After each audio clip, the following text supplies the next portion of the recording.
Hey everyone, and welcome to another edition of The Explainer.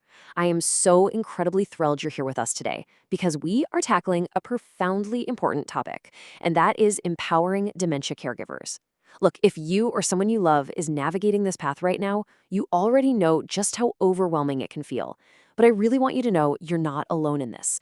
Today, we're doing a deep dive into some absolutely fantastic, evidence-based research from Harvard Health, the NHS, the Alzheimer's Association, and the East Arkansas Area Agency on Aging. We've taken all their best insights, completely distilled them into practical, everyday tools, and mapped them all out for you. Our whole goal here is to equip you with the knowledge to make this caregiving journey just a little bit clearer and a whole lot more compassionate. So, to kick us off, I want you to think about this question. When an aging parent or a loved one just sort of stops bathing, or maybe they start wearing the same clothes for days on end, it is so easy for us to assume they're just getting a bit forgetful, right? Or, maybe they're just being stubborn. But actual data from the East Arkansas Area Agency on Aging tells a completely different story. It reveals that neglecting personal hygiene is actually one of the earliest, most hidden red flags for cognitive decline. It's a massive warning sign that we so often just brush off as a normal part of getting older. All right, so here is our roadmap for today. 1. Spotting the early signs. 2. The 3 stages of progression. 3. Bridging the communication gap. 4. Meaningful daily activities. And 5. Community and social prescribing. Let's get right into it. Starting with Section 1, Spotting the Early Signs. Let's really break down this Arkansas data to see the real-world health risks of hygiene neglect. Because when someone avoids bathing, we're not just dealing with an odor issue. We are looking at a fast track to bacterial or fungal infections. Refusing to brush teeth, that rapidly shoots up the risk of severe gum disease and tooth loss. And honestly, perhaps the most heartbreaking risk of all is social isolation. Because when clothes are constantly left unclean, that individual might just stop inviting friends over. They might stop going out to community events entirely out of sheer embarrassment. And that resulting isolation, that can actually accelerate cognitive decline even faster. So it is absolutely crucial that we view this through a lens of empathy. A loved one's refusal to bathe almost always stems from memory loss and fear. It is not laziness. As this quote perfectly highlights, an environment like the bathroom can suddenly seem totally unfamiliar.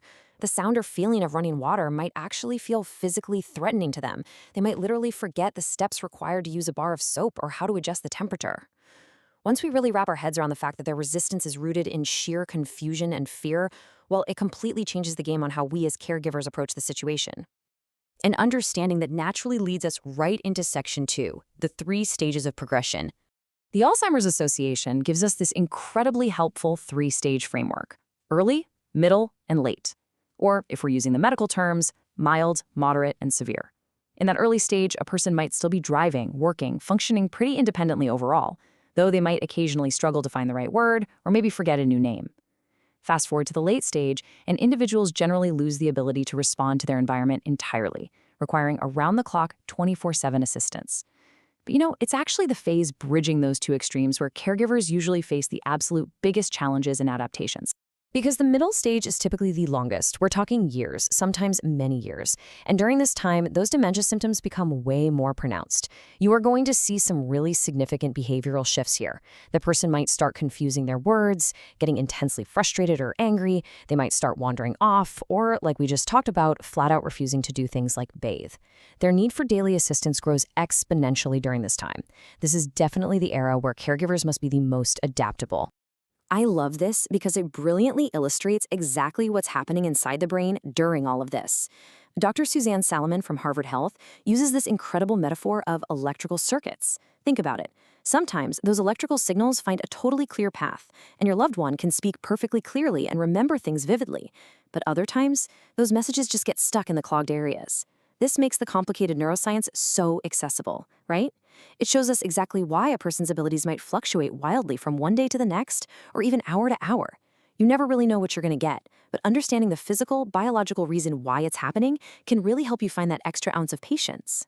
Okay, moving on to Section 3, bridging the communication gap.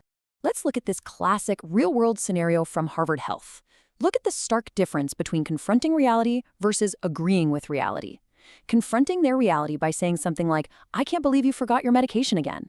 That just creates an immediate standoff. Trying to force them back into your reality, it literally never works. It just leaves them feeling defensive and indignant. Instead, try agreeing with their reality. You just say, "Oh, it looks like your pills are still here. Let's take them now." See that? You don't even mention the fact that they forgot. You just effortlessly join their flow. It's a simple show don't tell approach that will save both of you from so many unnecessary arguments. So the big takeaway here is that adjusting how we communicate is the ultimate key. Both the NHS and Harvard recommend these golden rules for communication. First, use active listening. Make real eye contact. Second, swap out those open-ended questions for simple, direct yes or no questions. So instead of asking, "What do you want to drink?" just ask, "Would you like some tea?" Keep your sentences short, punchy, and to the point so they don't lose the thread by the time you reach sentence 3. Always turn off the TV or the radio to remove any confusing background distractions. And finally, never underestimate the sheer power of a reassuring touch. Simply holding their hand can provide this immense, rounding comfort when words completely fail. But look, let's be totally real for a second. Even with all these amazing strategies in your back pocket, communication mismatches are still going to happen. Having frazzled nerves is perfectly 100% normal. Experts explicitly validate this. If you feel that frustration bubbling up, it is highly recommended to just tell the person you'll be back in 15 minutes. Turn on the TV for them and literally walk away to decompress. Taking a brief moment to disengage, that is not abandoning them. Honestly, it's a completely necessary survival and self-care strategy so that you can come back into the room as the patient, compassionate caregiver you genuinely want to be. All right, let's jump into section 4, meaningful daily activities. Because life and joy absolutely do not stop with a dementia diagnosis. The NHS highlights some wonderful recommendations for keeping both socially and mentally active. Now, sure, these activities might take a bit longer to do than they used to, but the benefits are massive. You could join local walking groups, maybe try out some drawing or painting classes together, drop into a local memory cafe. Those are fantastic places to share advice and swap stories with other families who are in the exact same boat. Doing reminiscence work, like going through old photo albums, is amazing for boosting their confidence. And my absolute personal favorite, participating in Singing for the Brain, which is run by the Alzheimer Society. It is proven to drastically improve mood and overall well-being. Doing these shared activities just makes both of you happier, for sure. Now, you might be wondering, what happens in the later stages? There's this huge myth out there that people in the severe stages of dementia just can't engage in activities anymore. That's simply not true. They absolutely can. The activities just need to be simplified and focused almost entirely on the 5 senses. We're talking about really grounding things like gentle hand massages, offering textured objects for them to touch, or playing familiar, beloved music. Charities like Playlists for Life heavily promote creating personalized music playlists. Why? Because music that holds deep personal meaning can reach and comfort an individual long after spoken language has faded away. Which brings us to our final stop, Section 5, Community and Social Prescribing. So let's talk about this really crucial emerging concept called social prescribing. Normally, when you go to a doctor, they prescribe medicine, right? Well, a social prescriber, who is sometimes called a link worker, they literally prescribe community. It's amazing. They connect people to community-based non-medical support. That means hooking you up with those art classes, the memory cafes, vital financial support, or volunteer groups we were just talking about. They actually sit down with the family, look you in the eye, and ask, what matters to you? And then they specifically tailor local community resources to fit your family's exact unique needs. And there was this fascinating qualitative study recently published in PLOS ONE that looked at exactly how these professionals overcome the unique communication barriers of working with dementia clients. First off, because sudden phone calls can be really confusing, a good link worker will actually send a physical paper letter before they ever call, just so the client has something tangible on their calendar. Second, they heavily prioritize face-to-face visits because that builds immediate trust. Third, they use a technique called motivational interviewing to give the client a real sense of control over their own care. And finally, they set very clear, structured discharge plans. That way, families always have a safety net and know exactly who to call if they ever need to tap back into the service.